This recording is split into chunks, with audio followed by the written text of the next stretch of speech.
Welcome to the I Choose Health podcast. I'm your host, Stefan Lessie. Today we welcome my friend, trainer, and author, Andre Zemnovitsch, to the show. All right, guys, welcome back to the I Choose Health podcast. I'm your host, Stefan Lessie. I know it's been a couple of weeks since we've last, spent this time together, but, we definitely need to take some time off, to really get back to things that are really important. Of course, this podcast is very important to me and to the people that I, share it with, but I really want to take the time to just really prioritize the production side of things. So I needed to take that time to really do that. So, I think on our last episode, we were with Drew Mannon. We were talking about empathy in the personal training field. And that was such an amazing and insightful episode. I really enjoyed it. I enjoyed that time talking with Drew. And just like, Drew's spirit is like really deep. You could tell that he really comes from a place of care. And it's that same reason that I take that love and care into my work as well as a personal trainer. And, today's guest is no different. And so, our guest today has overcome some personal challenges and, he stands today a much stronger and better person for the things he's gone through. And as a colleague and friend, I can say that his outlook on life is inspiring and really is a breath of fresh air. He takes his balance of wisdom and care for others into his work as a personal trainer and his deep meditation recovery work with clients. Please help me welcome Andre Zemnovitsch to the show. Hi, my friend. How are you today? I'm good. How are you doing today, Andre? Can't complain. Every day's a blessing. It's good to be here. No, I appreciate it, man. I really thank you for, taking the time to sit down with us and, give us a little bit of background into your experience. So, take me back to, like your life, especially prior to that paradigm shift, and also go into your journey, as you were going through that shift. It'll be my pleasure. And as you mentioned, I have so much respect for you. Also, we bonded at the get-go. With our modus operandi of training, empathy. That's the magic word that I really just try to get the younger trainers, especially, to understand how important it is to have when you're dealing with people, when you're dealing with helping people health-wise get to their best states with everything. You have to be empathetic, otherwise just don't do it. And that was the first thing that I was really drawn to you, was seeing how much you care and your good energy and your wisdom and your skill in training people. And I was I'm honored to have crossed paths with you. I've been in the fitness industry for about 18 years now. I'm 37, and I started around when I was 19. I was born into a restaurateur family, kind of a very extroverted nightlife family, and my father had a nightclub. So from an early age, I was always around performers and party people and people who enjoyed life. And I Right. think if I enjoyed that in moderation, I would have been in a different place than I am now. But growing up in a Russian Ukrainian community, you had to show that you could handle yourself, and alcohol was always one of the first things that would be a transition into one's manhood. I of Right. course, I of course, being someone who enjoys excessive things. I went a little bit too heavy into alcohol and the nightlife and partying. And actually, in my 20s, while I was also, excuse me, while I was also training in a myriad of places, including Bally's and some boutique gyms and private sessions, I was moonlighting as a rock and roll journalist, as a music journalist. And of course, I was going to parties left and right, all sorts of events and soirees. And I started to abuse alcohol and to abuse being intoxicated in general. And, I've been sober now for 9 years, and I've really delved into what was the catalyst that started that. And I realized it wasn't just one thing. It's usually a pie chart. It's usually a multi-headed hydra where you have to get to the root of it. And it's a combination of trauma and lifestyle and lack of discipline and growing pains and a plethora of other reasons which led to me not living the cycles which were the best for me. And so, like most, I actually had rock stars came in an intervention. That's how bad it was. Not to mention, I lost credibility. I lost all my finances. I lost my mind, quite frankly. I developed complex PTSD from the ramifications of my excessive buffoonery with alcohol and the rock and roll, sex, drugs, and rock and roll lifestyle. And Right. so I was really set back because even when I was at my worst, I loved training. I was very good at it. I cared about people, but unfortunately, I didn't care about myself as much as I needed to. And until recently, I realized that you need to care about yourself in order to care for others. As the Buddhists and the Taoists and the shamans believe and understand, we are all one. We're just reflections of one another, regardless of how we look. We're all just light, and energy, oscillating around, living this life. So that's why I really got into the Buddhist studies and Taoism and Zen and Tai Chi and Qigong and Kung Fu, which are now my modus operandi in training. And it was definitely, people ask me, do you regret, not giving up drinking and partying earlier? And, a part of me says, yes, definitely. I would have been in a substantially better place financially and whatnot. But at the other time, I believe everything is a lesson. And if one is able to transmute, if take a negative such as alcoholism and make it positive, as in learning how to help others with said alcoholism, that's a positive, that's wisdom. But Mhm. insanity would be, as the wise ones say, repeating the cycles again, which thankfully, at least for 9+ years, I have not, and I've been on the trajectory which I am now. Right. Um, so it was definitely a wild ride. There's a lot to talk about. I've actually written about it. I'm writing my memoirs about it, and yeah, it's everything. I truly believe this, and not to sound cliche or one of those hanging their baby posters, but really, what doesn't kill you makes you stronger if you learn how to harness it and you learn how to take that into consideration and never make the mistakes again. What's that wise proverb? Forgive yourself, but never forget your mistakes. Right. Yeah. And I know offline, I know you shared some further things with me, like where that lifestyle led you to. I don't know how open you are, and it's definitely okay if you don't feel like going into it. Oh, But I'm how very open are you into going into, how far that lifestyle really took you? I don't know if you could like delve into that a little bit more. Oh, I'm very transparent. In fact, I'm so open about it. I even do some amateur stand up comedy from time to time, and I don't even need to write any new jokes. I just reminisce about my tomfoolery in my 20s. So no, it was bad. It was bad because what happened is that when you're addicted to anything, be it chemicals, be it gambling, be it sex, be it sugar. When you're addicted to something, an addiction is the only thing, or at the very least, the highest thing which you're concerned about. Even if you are a saintly individual, if you're addicted, it really is a chemical imbalance. And I know this is going to be a piggyback to more topics that we're going to discuss further.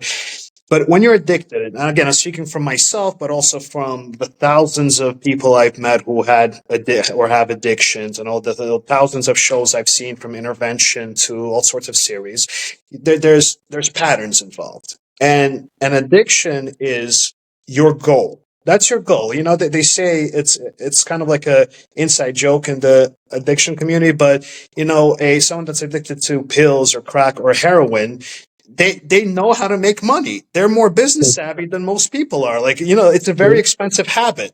And the reason being is because that's the only thing that they're focused on, that they're Yeah. concerned of, is to get their next fix.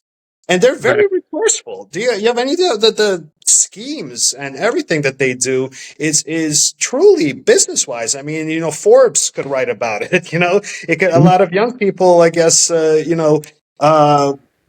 could see that it's possible if you focus on something. Again, obviously not that end of the spectrum with addiction, but if you focus on success and health and wealth, that energy, you are almost instantly going to materialize it into fruition, because that is where your concentration goes. And this is the base of all these meditation studies and breath work and life coaching, is to get your dreams to be a reality. But in my case, I was very good at training. I was very good with people, and I was always around alcohol. And somehow, I should be dead. I mean, I was pretty much dead numerous times. I ended up getting my stomach pumped. I blacked out so many times that there are chunks of my life that literally I have no recollection of. I got into a lot of legal issues with a bad bar fight that cost me, $75,000 for a lawyer, and years of psychological complex PTSD abuse that's occurred from it, from the court case, and from being an outsider pariah, because I'm from a small community in Brooklyn. My neighborhood is pretty much a giant community, and I was ostracized because of what happened, and rightfully so, because it was not myself. It was a state of mind that was masked by alcohol, which was controlled by alcohol. And, I needed that. I needed to get in trouble, to truly have myself have that rock bottom moment of realize that's it. This is my last chance. Next time I black out, I mean, I'm pretty much effed. I'm pretty much, that's it. Like, I just felt it. That if I were to drink again after the last incident that I had, which was the bar fight that got me into legal trouble, I would have just died, because also my body started to fail. I started to get complications. I remember I'm standing one day in the middle of Manhattan. I feel relatively fine. I was already day drinking. I was already on a 3-day whiskey bender, and I was, a healthy trainer, worked out. I was 210 pounds of pure muscle. And I'm standing there on a nice sunny day, and I just start to develop a cough. And I remember I'm coughing in my hand, and all of a sudden blood starts coming out.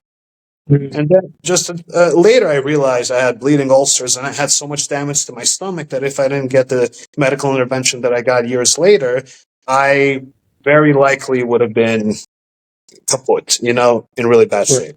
So that's how bad it got. So let alone thinking of how to help clients or how to build my business. I was concentrating on not dying. That's how bad the addiction got.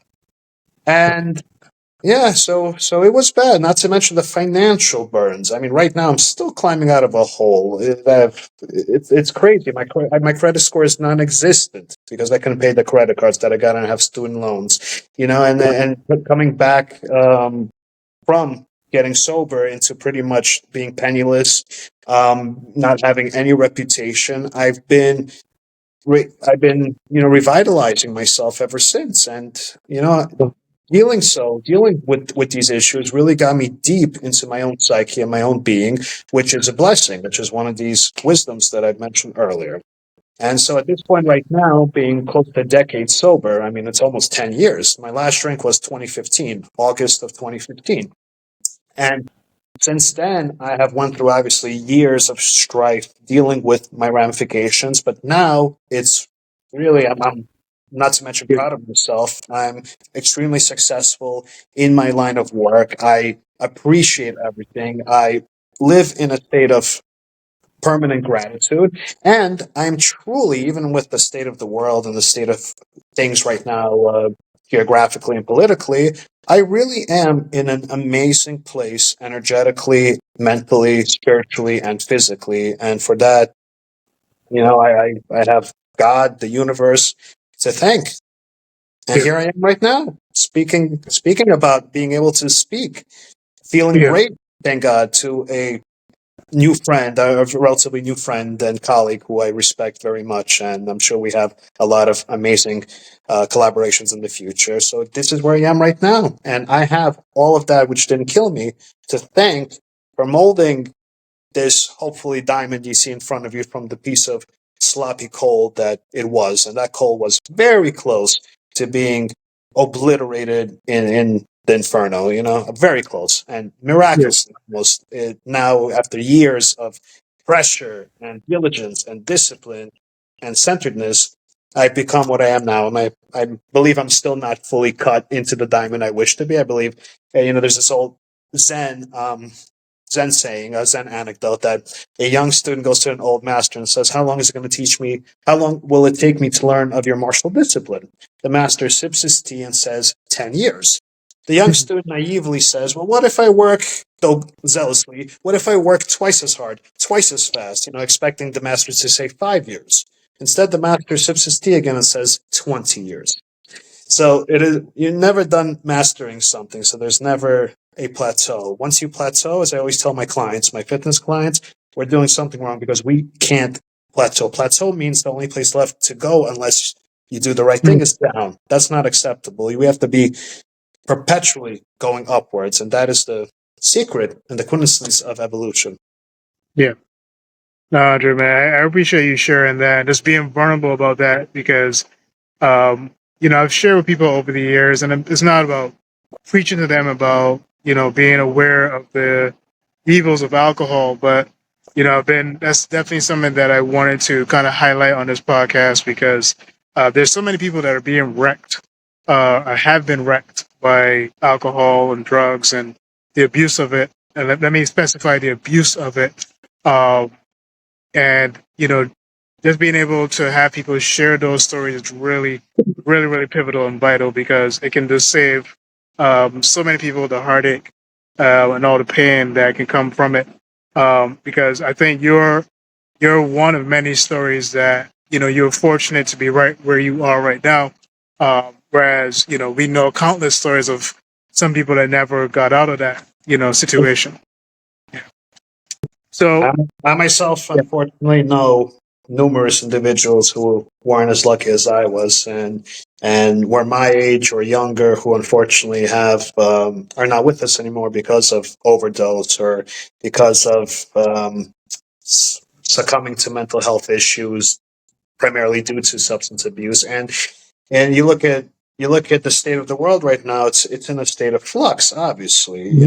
With us against them, with so much division and so much cacophony, that a lot of people, friends I have included, very strong, important for society friends, are just having a hard time coping with all of the aggression in the world. And so they turn to that quick fix, which makes them happy for a little. There's a great Buddhist saying that an ounce of pleasure causes a pound of pain. And I find that to be perfectly comparable to what addiction is. You do that little bit of cocaine, or a lot of cocaine, and feel that little bit of pleasure for 2, 3, 5 hours, but then you feel like absolute crap for a week. And not to mention the decisions you make are awful, and everything is a cycle. So the decisions you make now, butterfly domino effect, 10 years from now. So let me give you an example with drinking. Let's say you go out the night before and then you drink too much. Not to mention you're probably spending $200 on booze, and not to mention physically you're deteriorating. I mean, it's literally poison. It's called spirit for a reason. It possesses you.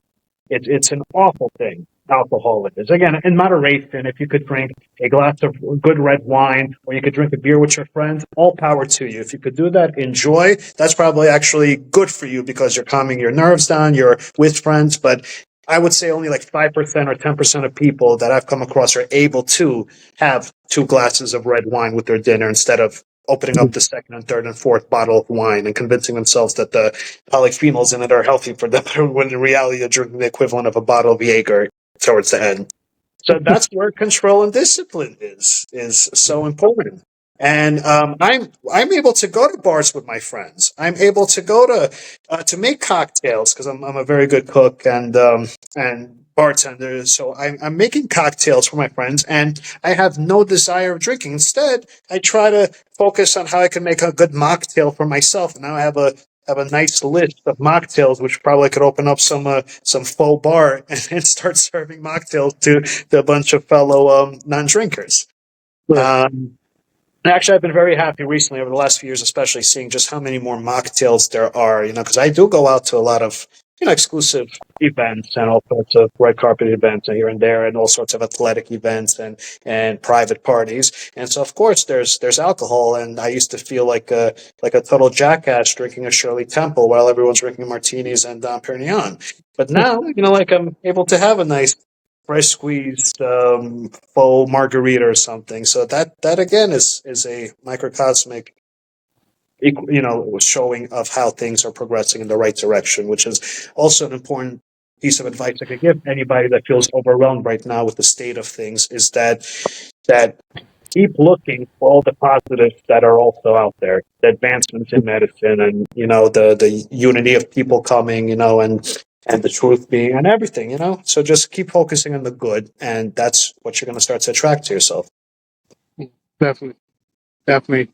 And speaking of on your work as a trainer, I want you to like elaborate and emphasize a little bit more about the meditation and breathing techniques that you employ, and as well, I'm interested in understanding the positive impact these had that I guess these techniques have had on your clients. I believe in a best of all worlds approach to trading. Since I began training 18 years ago, I've always been obsessed in accumulating a never ending catalog of positive elements to add to my training. For instance, I take in what I find to be very helpful resources and elements in yoga. I get trained by yoga masters, either my friends or even at Chelsea, just go take one of the great classes from one of our colleagues who are masters who have hundreds of hours of certifications to their name. And I pick up some stretches and I pick up some breathing methods that I incorporate into my training. The same goes for martial arts and Pilates and kettlebell and Viper and all of these wonderful modalities that are out there. So what I've learned with the best of both worlds approach is that Eastern medicine is great. It has ancient wisdom to it. It has amazing benefits to it. And modern medicine or Western science is great. It has all these advancements and all of these, quick results garnering. So why not hybridize both of them to have Right. that perfect best of both worlds approach instead of having just one facet of the spectrum? So regarding breathing and meditation, I going into the endocrine system, which is our hormonal system, exercise is scientifically proven to create an amazing array of positive benefits for individuals. And I've written just some of these down from a quick Google search. So exercising helps with bone health, prostate health, cardiovascular health, muscle and bone mass, overall health and well-being, mood, cognition, social behavior and status, sexual health, sleeping, circadian rhythm, immune system. That's just the tip of the iceberg. Do any sort of search, and all this is going to be proven how exercise raises the good hormones in your body, the dopamine, the serotonin, the endorphins, these hormones that drugs mimic or drugs make you feel artificially for a few moments and then crashes you unnaturally so that you're trying to catch that dragon to get back into that zone. Exercise, the runner's high, that workout high, that's a natural positive stress that you're doing to your body. And for the long run, you're absolutely blessing yourself with all of these and many more benefits that I've just read. Adding breathing to the equation and meditation really helps with the mind aspect of it, the concentration, which exponentially makes these results better and more evident and more masterful. Mm. So when you're exercising, you have all these aforementioned good hormones up and balanced in a positive place. And you're also lowering your quote unquote stress hormones, your bad hormones. So they're not really bad, they're just, mismanaged by us. But for instance, adrenaline. Just the right amount of adrenaline, and you have that confidence, that good mood, that energy. Too much adrenaline wears and tears on your bones and your organs and your heart. Right. And same thing with cortisol levels, which is a stress hormone. It lowers and balances it properly, and that's what exercise does. So then afterwards, when you work out, when you have a nice strength and conditioning workout with the conventional deadlift and the squats and high intensity circuit training and whatnot, your body is in a state of readiness to assimilate all of these hormones which are responsible for your growth and your possible regeneration and everything from growing your nails to making you being able to see clearly. So you're now in a positive state. Why not heighten that? Why not keep adding to the parlay and now meditate and focus your breathing on what exactly and what specifically it is that you wish these hormones to mold yourself and your reality into? It's scientific. So closing your eyes or not and meditating and properly breathing creates a state for you to be able to a canvas. I want to say, I get a little metaphorical. So it creates a canvas for you to be able to draw yourself with your hormones, with these scientifically proven elements which shape you, literally shape you. You have a much clearer definition of what it is that you want to feel, see, look like. And I find it to be amazingly beneficial. Not to mention, breathwork and meditation really helps with stress. This is one of the first things they say. What do you do when you're stressed? Just breathe. Just take a deep breath. And all of us are stressed right now in our own way. Come on, find me one person who's not stressed. I'm a meditation and Zen instructor. I'm stressed. You're stressed. People are stressed. You turn on the news. You're met with a melange of awful news. There's no Yep. good news. And so you go in there, and a lot of people go for the quick fix, the Xanax and the pharmaceuticals and everything, or the bottle, or destructive behavior like compulsive shopping, or even plastic surgery. People get addicted to anything. Gambling, of course. Oh, your bills are due, but you want to go on that vacation. Let me take that $500 paycheck and let me try to turn that into $3,000. Mhm. That's not practical because you have a much smaller chance of actually doing it than you do of just throwing that money away. And now you find yourself in an exponentially worse scenario. So Yep. when you calm down, when you breathe, when you set yourself in the right trajectory, you are mastering yourself instead of falling prey to the ego and to your bad habits. And yeah, that's one of the many reasons why breath work and meditation is so important. And even at its very simplest, like teaching a client how to do a box breath, which is one of the things that they show Navy SEALs, for instance, to utilize in their training. You just breathe in for 4 seconds, hold for 4 seconds, exhale for 4 seconds, hold for 4 seconds. I tell my clients, what's the worst that could happen? Do 10 of these at night, especially if you could visualize. So you start with the first visualization drill of actually closing your eyes and drawing a box with your eyes closed, maybe with white Mhm. light or whatever is customized by you. So you start that off, and now you're starting to visualize. Now you're starting the basic rudimentary path of being able to control your thoughts and to control your intentions. And then you add Right. on layers upon layers. Then why don't you use your box breath intrinsically, and instead of drawing a box, which you see with your eyes closed, 11 o'clock at night with the UV light off and everything, why not just start now imagining what you want your body to look and feel like? Or what do you imagine a good event to transpire in your life, God willingly? And that, even if you don't believe that that's going to create that event to happen, what it does is it calms down your stress, because instead of focusing on your stress, which is an energy, you're now focusing on a positive intention, on something that Mhm. makes you excited. And at the same time, you are balancing and strengthening your hormones, which scientifically, physically, is going to get your body into a better state, which will now allow yourself to think clearer, which will now allow you to manifest more properly. And so you actually start the cycle in the right direction. And breathing and meditation is a fundamental pillar of doing just that. And as you're speaking of the endocrine system, we know that endocrinology or the practice of endocrinology falls under the practice of internal medicine, and that internal medicine is preventative care. And being here in Brooklyn, New York, we've seen a couple of internal medicine places, but you don't. They're not obviously as I guess they're not as proficient or as you don't see them as much as you do like conventional medicine places. So why I don't know, why do you think that there's not a greater emphasis on you know using this method and looking at preventative care? Why do you think, especially in this country and in the West, there's not a greater emphasis on preventative medicine?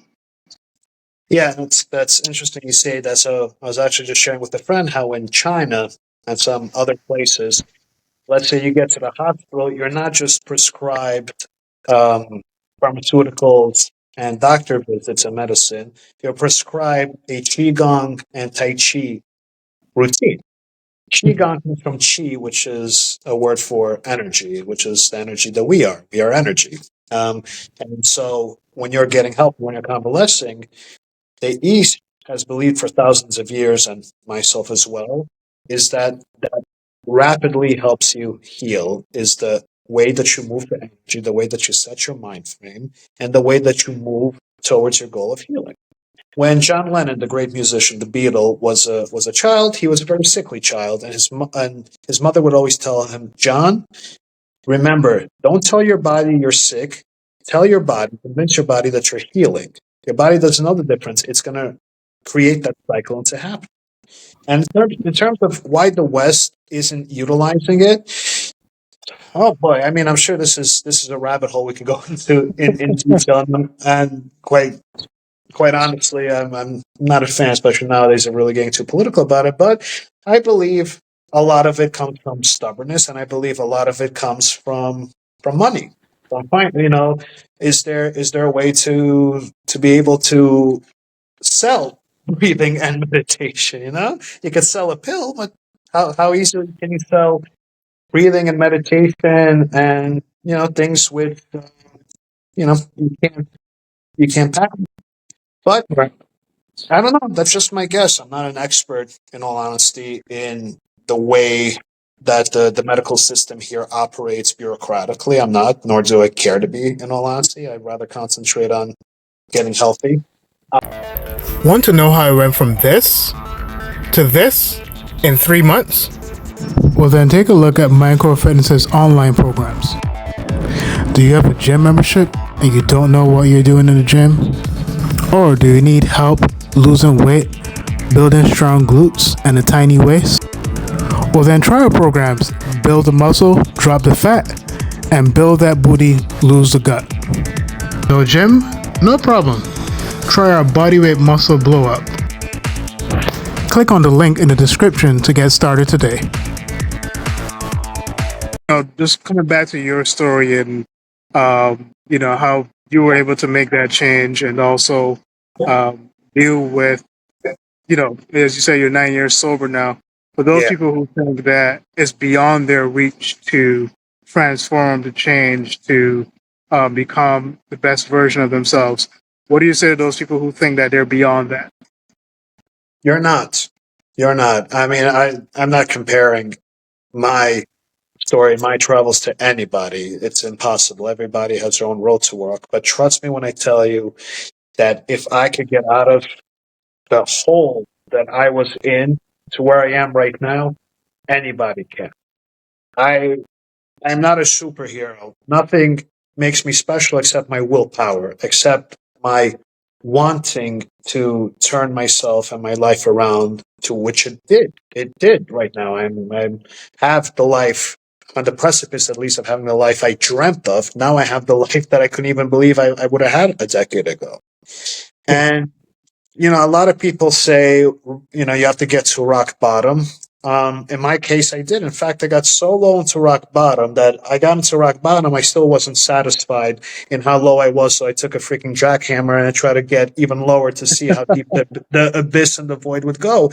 And I'm telling you right now, I went so deep that I'm lucky that I could even see the light. Well, it really is, and no one really, in my experience at least, and at least for myself, again, I'm not going to speak for anybody, but unless the person truly realizes that they need to get themselves on the right path and switch this illness, which start healing this illness with the resources which are available, and whether that is AA, whether that is if you need in treatment program, whether that is whatever intervention you need, whatever medication you need, I'm completely okay with whatever it is. There's no right way to Right.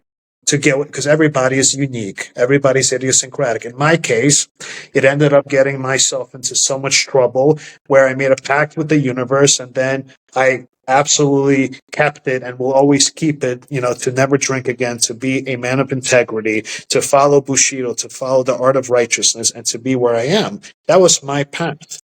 And I didn't have anybody sermonize to me, oh, this, and that. I effed up. And then I realized that I am either not never getting a chance again, or I am going to be able to share my story and to help people, which I've been doing. And in these last 9 years alone, since I got sober, I believe I've helped well over 5,000 people one way or another, whether that was direct training, whether it was through social media presence, which I had, for instance, for Facebook during the lockdown. I had a group page I was giving out free training advice, free motivation advice, free virtual training, free nutritional advice to thousands of people who are dealing, especially roughly with the lockdown and with the whole COVID era. Insanity that was occurring physically and mentally with their spirits. And still at this point, I'm having people reach out from the woodwork telling me, oh, like this post helped them, or this cat meme helped them, and or this, and that makes me feel amazing. It just makes me want to keep doing what I'm doing. And if I, for instance, would have had that one extra drink, and I'm speaking directly to anybody that might have an issue or that has an issue, if I had that one more bottle or that one more stupid night, and I would have or I would have been hit by a car, or I would have fell off a bridge, in a blackout state of mind, or who knows what else, these thousands upon thousands of people, which are cumulatively growing every day, because now just I'm around more and more people, and I'm around more and more influences, that I wouldn't leave a positive mark for them. And you are there to live your life and to help everyone. And the reason that you are in the state that you are right now is not necessarily too important. Don't dwell on the past. Just take it one step at a time, as the great Lao Tzu said, the great Taoist philosopher, that the 10,000-mile journey starts with a single step.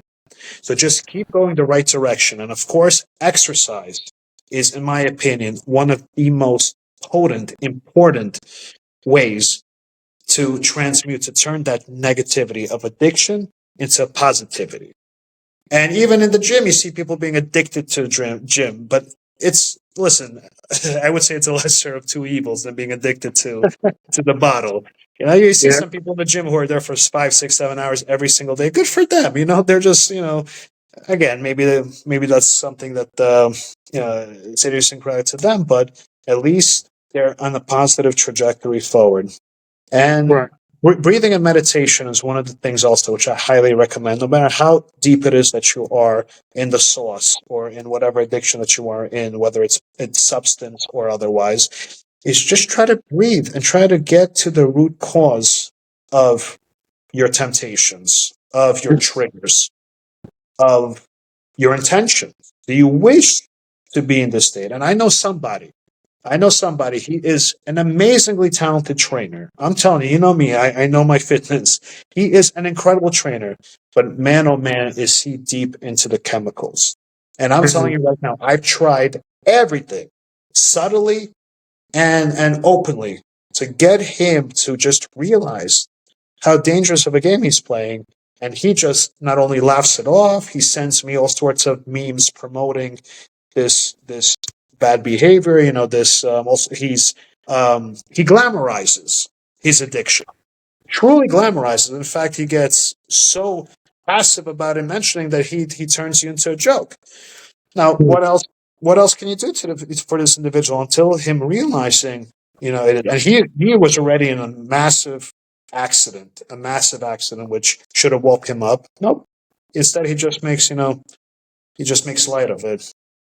Wow. So really, a person has to cross that bridge, I believe, by their own way. But friends of these individuals who see this person struggling, in my opinion, should really get them to do positive things. Go in nature, seek help, obviously, but if the person's fighting it, just start being a little bit more subtle. Send them information. Perhaps show them this actually worked on me once when someone recorded me acting like a drunken asshole one night, showing me just how disgusting I look, both physically and energetically. And that for a while just kind of like, what am I doing? Once you see it. So for instance, like if someone's talking about who knows what else, perhaps, like record their voice and play back to them when they're sober. Let them hear that they're not the same person that they are, and let them realize. I mean, that's just one way. There's, again, no right or wrong way. But also, most importantly, I believe, is show them love, show them respect, and guide them. Don't force them. Guide them into making more healthy decisions. But if exercise, breathing, meditation, creativity, writing, art, music, obviously all of these things are proven to really get you going in the right direction. And something clicked for me when you said, the number of people that you've been able to help. You think about the exponentiality of just what the impact of one person has on another, right? So I've always remembered to say, like, each one teach one, right? Mhm, And mhm. so it's like one person, like you think, oh, I'm only helping one person, but then that person goes on to help another person, and then that, right? So that cycle continues. So the problem is that I think, as you alluded to, the problem with us and why there's so much brokenness in our experience is that we don't have cyclical thinking. We think that the buck stops at us, right? We don't realize that how we treat someone either creates a positive cycle or a negative cycle that's going to continue on, right? And so these are things that we need to think about each and every day, each and every interaction, right? So I was really impacted by you just sharing that. It just like clicked for me when you said that. Thank you. Yeah. It's humanity is a cumbersome journey, that's for sure. Yeah. I speak. I'm friends and acquaintances and colleagues with a bunch of amazing individuals in martial arts and traditional Chinese medicine, even plant medicine, shamanism, and everybody, whether they are the most balanced, strong individual, on the planet, or someone that's seen it all, like myself, I believe, none of us say that life is easy. It's not. Life Yeah. isn't easy. Life is beautiful, but it's not Yeah. easy. Going Oh, no. getting the results in the gym isn't easy, but it's beautiful.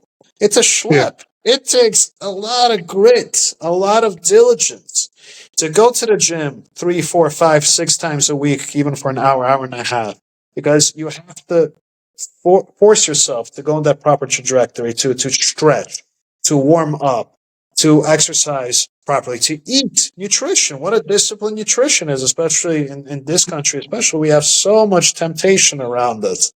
The neon lights of the M's and the the Kings and Yeah. the chip, it's tempting, especially the wafting of the smells and everything, to eat your quinoa, and to eat your grass-fed steak, and to eat your healthy fat, and to remove seed oils from your diet, and to cook more by yourself.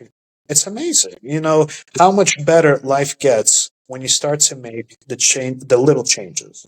And this it's one of the oldest sayings probably, but don't leap over the mountain in one jump. Start going step by step. Rome wasn't built in a day, and all that.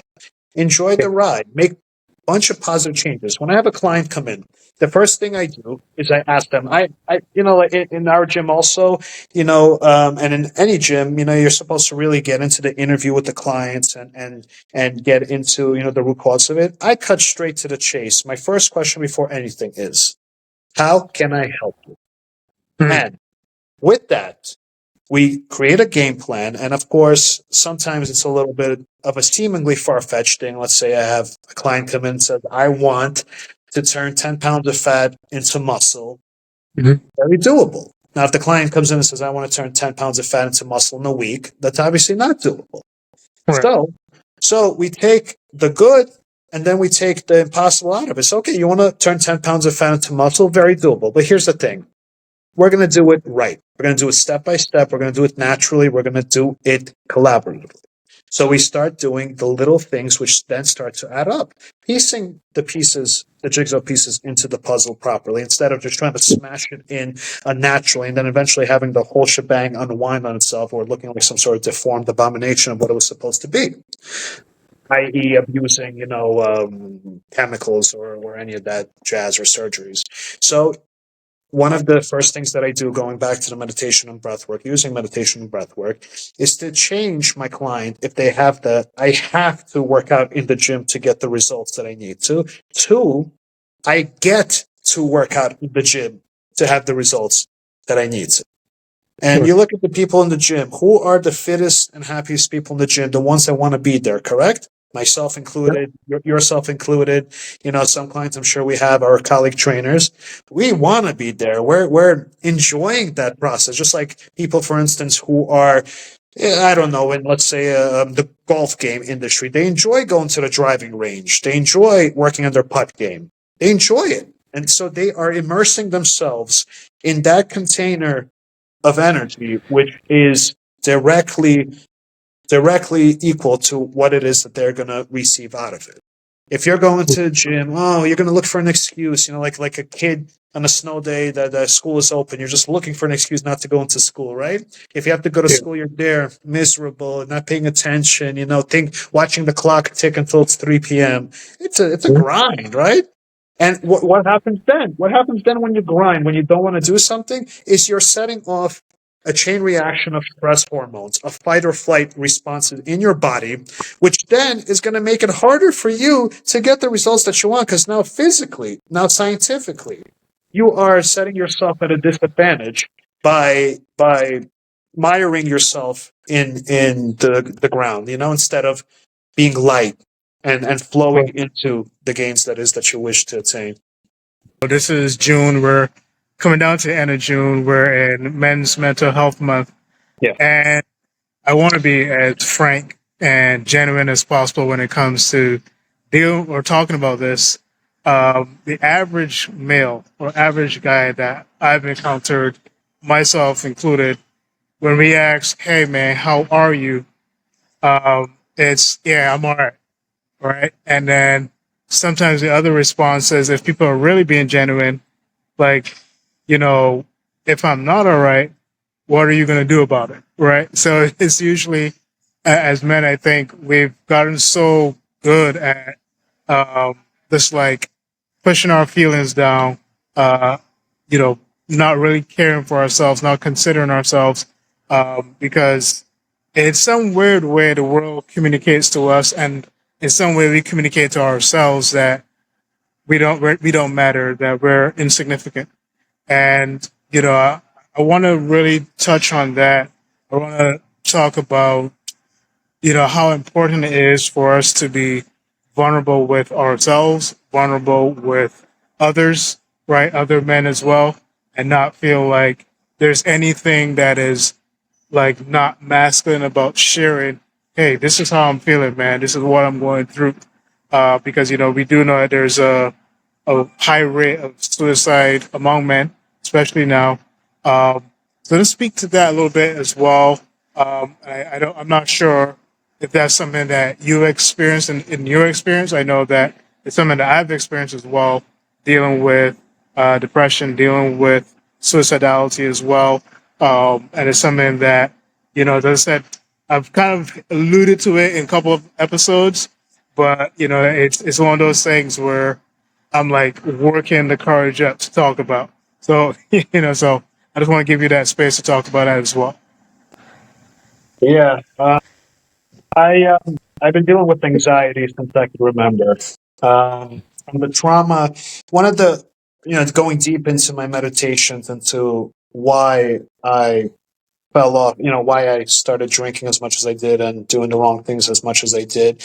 There's numerous reasons. One was, growing up with very likely having attention deficit hyperactivity disorder and not dealing with it as well. That turned into OCD, which then was exacerbated heavily by one of the closest people in my life developing Alzheimer's and seeing the deterioration. For instance, I was being woken up once or twice a week by this family member yelling, the war is here, or turning the lights on and just start yelling. It's continuous post-traumatic PTSD. And that, of course, was one of the reasons why I started to drink so much, is because the alcohol started to numb all of these pains. And the same individual would almost burn the house down, leaving the stove on while getting lost, walking around shirtless in my neighborhood and leaving the door wide open, to any thief to come in. And I, as someone who was not dealing with my already inherent psychological obstacles, was just being continuously exacerbated and pummeled by this continuous PTSD, by this continuous stress. Then I started to drink and party too much, which then, of course, created substantially more stress to drink and party about. And that just started to exacerbate, the cycle was going the opposite of what I spoke about earlier, that positive cycle of getting the gains and getting yourself healthy. I just started spiraling, and I was not dealing with it psychologically. I, at that time, was barely meditating, if at all. I really started to get into deep meditation and proper techniques 9 years ago when I started the path of sobriety. So I was just in a continuous state of panic attack. I developed agoraphobia. I couldn't leave the house for a while, dealing with my legal ramifications out of embarrassment and out of just nervous breakdowns and just continuous stress. I was so stressed out. I was so stressed out that my stomach started to fail, that my stomach issues, which were started from alcohol and stimulants, were exacerbated by chronic stress, to the point where I really felt like someone was hurry-curing me, like samurai suiciding me continuously with a samurai sword the whole throughout the day. And I was facing the very real possibility that I was going to die. In terms of suicide, of course, I had many thoughts of like, gee, would it be much easier and less painful if I didn't have to experience this? But I gotta tell you, one of the probably the only lucky thing about being in a chronic state of anxiety is that you don't have any time or mental resources to be depressed, because you have to either be anxious or depressed. I mean, I don't have bipolar, so I'm not sure how that works. But like, I'm telling myself personally, I did have also some moments where I'm just laying in bed and I'm just like, I don't want to get out of bed. I don't want to get up. I have no money. I have no friends that I did not embarrass, or I didn't embarrass myself around. I have no prospective things up around the bend. Parts of my family don't speak with me out of the stupid shit that I'd done when I was younger, because they're very proud individuals, very old school proud individuals. And so, my mental health was in a constant state of absolute flux, but I was still staying sober. And I was realized I something happened, and if you tell me what was the catalyst behind it, I wouldn't know, at least at this moment. But then something happened where I started to really appreciate the beauty out there, the beauty everywhere. So there were moments where I'm in a chronic state of anxiety.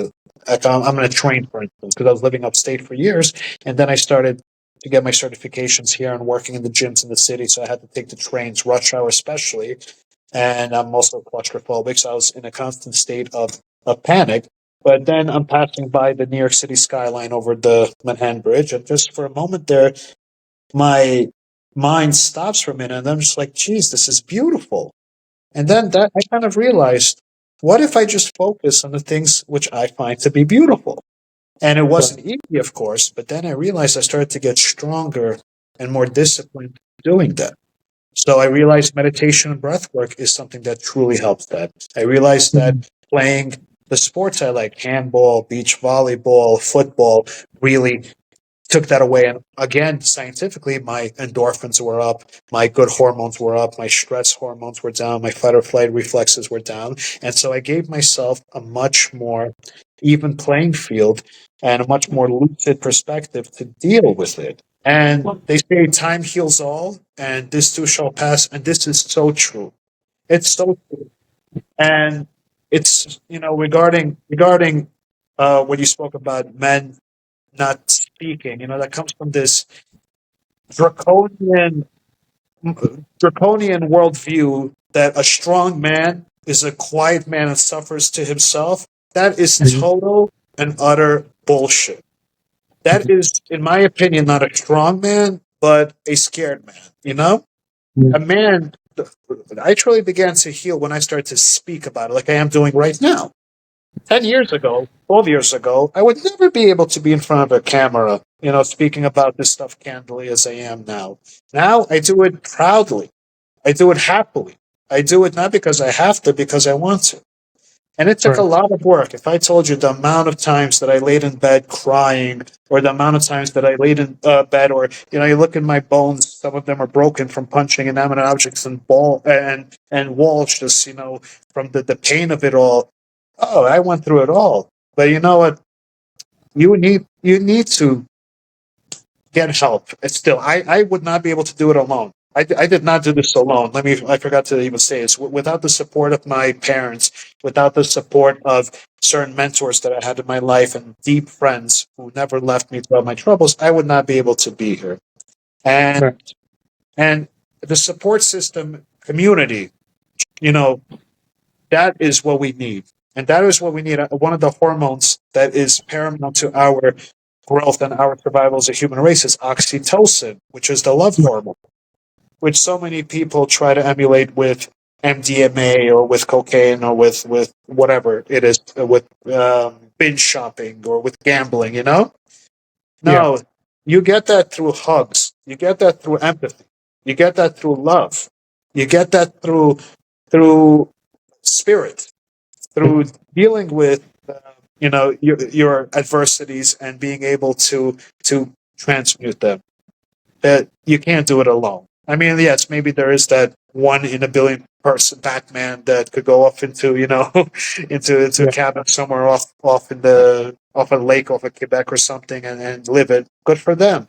But not the people that I've met across, not myself personally. So please, for anybody that is out there struggling, man, woman, anyone that's struggling with any sort of deep psychological distress, speak about speak about it. You will get the help if you seek it. Especially one of the great things about this country is there's a lot of resources out there. There's resources Yeah. everywhere. You go online. There's nonprofits. There's private calls. There's suicide helplines, hotlines. There's mentors available. There's alcohol and drug counseling available. Go out and meet new people, meet new friends, meet positive influences in your life, and you're going to start rising your oxytocin levels, which is then going to get you less of a psychological and physical need to simulate them via drugs and alcohol, which will then cause you to have a myriad of mental anguishes. Yeah. So definitely, go write about it, do a podcast about it, do a TikTok about it, anything, but don't hold it in. You know, Right. you can't, like, let's say, like, you have a chimney and you light it. You have to open up the duct to let the smoke out. Otherwise, it's just going to start to bellow and to get into your vicinity and asphyxiate you. You have Hmm. to properly let loose all this energy. And this is why one of the reasons I love doing Qigong and Tai Chi every day is to move the energy around the stagnation. You start to get a stagnant thought of woe is me, of I hate myself, or body dysmorphia, or this and that. Move the energy around. Then speak Yeah. about it. Eat well. The more it is that you eat, watch out for the inflammatory foods. Watch out for the quick junk food fix, because that's just going to make it worse. This is why Yeah. discipline is the key word. Discipline. I don't want to sound like one of those callous old school sensei that says you must be disciplined to get the results you want. But you do need to be. Let's be honest. No one's going to give you serenity. No one's going Yeah. to give you serenity. No pill's going to give you serenity. These pills are just going to take it away from you. You Yeah. have to work for it, and you have to want it. The same way, if you want a six pack, you got to get to the gym and you got to start doing your planks and your V ups. So, Yeah. Definitely. And but I just want to also add one more thing.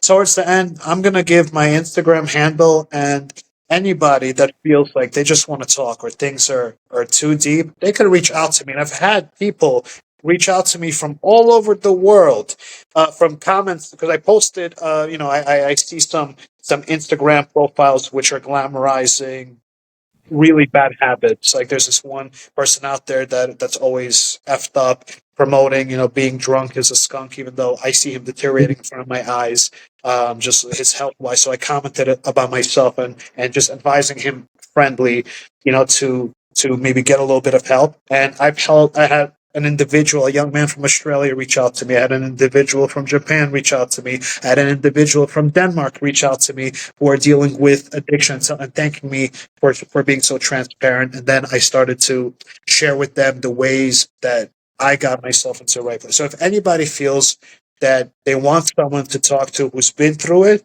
my door is always open and I will not charge you anything. I do this. I'm a man of karma, of good karma, of Bushido. If you feel that you need to speak to someone, my line is always open regarding these matters. No, but we definitely appreciate that, man. And I'll definitely, put the social media handle there on the bottom so that everyone can see it and definitely reach out. So, I know earlier, it was a couple of weeks ago, I know you did a piece on me in the Staten Islander. And I know we did it on another colleague as well, one of our group fitness trainers here. Talk about how you guys started and your work with the Staten Islander, and then what is your wider vision, in doing that work for them. First of all, it was an honor to interview you. As mentioned, I'm such a fan of yours, and you really, really impressed me by your work that you worked with neurodivergent individuals. And I myself, with the ADHD and OCD, know what it's like to have elements of neurodivergency. And I know, for instance, you are real, you are authentic, and that's why I was honored to at least have some readers recognize you for the work that you do. Just as I guess reciprocally you're doing right now with this podcast for me. And Right. as mentioned, I always moonlit as an author. I always had the gift of gab, being able to write. I've always had so much to write about, and quite honestly, my psychological distress is one of the fundamental topics. When with my ADHD, it was always difficult for me to write, and especially I refused to take any of the stimulant medication. But writing, once I actually forced myself to do it, just opened up a wonderful chain of positive bliss for me. One of the things, piggybacking off the last thing I said about finding something that stimulates your good hormones. And the Staten Islander, like many of my other writing gigs, I found on Craigslist. Once in a while, I just go into Craigslist, the job seeking platforms, and I just something that resonated with me, that they're a hyper local paper, for instance, Staten Island, but they're online, so a lot of New York City reads them, and they allowed me to do a fitness column last year called Fit Fusion, where I was talking about all of the benefits of all of these wonderful techniques and modalities out there: yoga, Pilates, kung fu, jiu-jitsu, kickboxing, and trying to bring the wisdom of these practices and the benefits to a reader base which might not have been informed by it without any sort of articles on it. And so I just started writing. I took a bit of a sabbatical to join Chelsea and then to focus on myself. And I reached back to the editor saying, I have an idea. I know all of these amazing, amazing, wonderful men and women that I've come across in my travels and do come across who directly could share with the public their brilliance, their wisdom, all of the thousands of hours that they've spent learning what it is and practicing and instructing what it is that they learn, to share a little bit of their wisdom with the general public. And you were my second interview, actually. My first one is a dear friend of mine, Jordan Morgan, who I've worked with at Equinox. He's a great trainer. He's an ex NFL lineman for the Jets and Cowboys. Now is a champion heavyweight MMA fighter. Brilliant individual. He is just not only a physical master, he is an amazing human being, and an amazing, brilliant mind. And it was an honor to work with him. And we have some future collaborations on the line. And same with you, and same with Michael Hewitt, who I did a piece on his yoga and music. And so I want to showcased individuals how many different approaches there are to mastering yourself. And when you do so, and when you get, these amazing bits of wisdom straight from the grapevine, you start to get inspired and you start to have more tools in your toolbox which allow you to shift from the negative frequencies of addiction and of psychological mental health issues and of bad habits to positive ways which are not condescending, which are not inauthentic, which are real, which are proven, and which are detailed directly from the source, from masterful beings such as yourself, Jordan, Michael, Nicole, and the next individuals that which I will do the pieces on. So very thankful for it to stand out there for giving me a platform and giving all of my interviewees a platform to be able to share what it is that makes them the strong men and women and the very inspirational, the very helpful men and women that they are. And thank you for taking your time to be featured in it.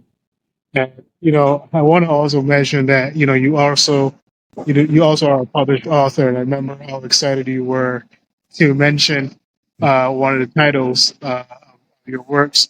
And so I wanted to kind of touch on one of the works. I know that you have it for sale on Amazon at the moment. So I'll speak on that and also the other works that you have coming. So I post. So one of the this is I'm being completely transparent. Is as good of a writer as I am, I still am a bit not that well versed with actually piecing it together properly in a nonfiction format. By that I mean I always wrote about my drunken tales and my travels and some fictional works which flowed very much like the Beatniks and Bukowski and Kerouac, and Hunter S. Thompson, which is very enjoyable. But it's a bit difficult for me personally to take all of the scientific stuff that we've been talking about and put that into a nonfiction form. The reason I say that is the book that I have on Amazon, I wrote and it's still not edited. It's called Level Next Level. And everyone that's seen it says that it has amazing insight and information on it. But the problem is that I'm still looking for a nonfiction editor, a scientific editor, to just work on the grammar and the punctuation, the syntax of it, to make it much more textbook. So it is available for free on Amazon if you have Kindle. Again, it has all the information on it. I just want to put a little disclaimer that it's still raw. It's still unedited by a professional editor. And I'm a perfectionist. So again, the information is there. It's all about the endocrine system. It's all about balancing exactly what we were talking about. There's about 36 meditation and breathwork exercises there. A bunch of core exercises and detailed on how they help with the endocrine system, with raising the good hormones. A bunch of herbs on there. A bunch of wise anecdotes from masters that I've come across. A bunch of studies. And I really recommend everybody, perusing it. But also, I just want to throw it out there that I'm still not happy with the way that it's edited, or lack thereof. But it is available on Kindle. So if you want to check it out, it's called Level Next Level ! And as mentioned, I'm actually speaking with the editor next week to get it fully fixed, and hopefully it's going to be re-released in its proper, scientifically appropriate way within the next 4 or 5 months. Oh, great. Now, I'm definitely looking forward to reading that. So, Andre, we definitely at this time, we give people the time to share what they have coming next. So I definitely we wanted to share your socials there. So let's take that time to do that here. It'll be my pleasure. As mentioned, anybody that feels that they wish to speak about addiction or delving into positive ways to shift their mindset, I'm all ears. My Instagram account is at High-Chi, that's HIGHCHI _Drey, DREY. I do keep it private to keep the spammers away and everything, but just, if I message me of something, that you come across it from this podcast, then I'll add you instantly. I am also able to be reached, at, you know, via you. So if you feel like someone needs to speak with me, you're more than welcome to give them my number. My email is hi. That's HIGH dot fitness FITNESS at gmail.com. Drop me an email at any time with any sort of questions, concerns, advice, and I'm all ears. Um, Otherwise, yeah, I will start also be doing a weekly complimentary, well, donation based only, not donation for me.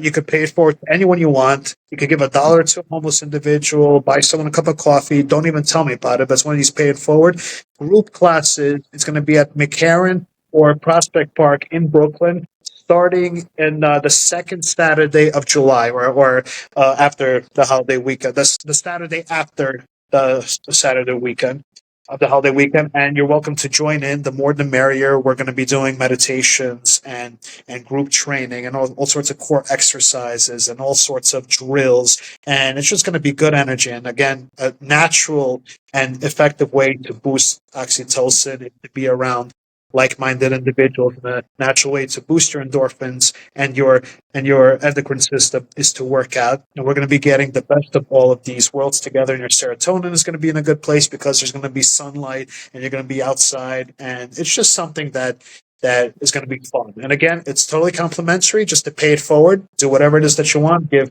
$1 to your religious organization, buy someone a meal, whatever it is. Open the door for someone. Up to you. And please, I'm going to share more information on it once it's I get the permit to do the event, or move it somewhere appropriate. But I'll keep you posted with that, and then you could share it. Great. And that's in New York as well. That's in Brooklyn, correct? Yes. So, guys, if you're in the area, definitely stop in. And Andre, I definitely want to thank you for your time, just sharing what you have with us. Thankful to, get a chance to work with you as well, man. It's definitely been enriching, and I think it's going to continue to be enriching, for the people that we work with, and just enriching for us as colleagues and friends.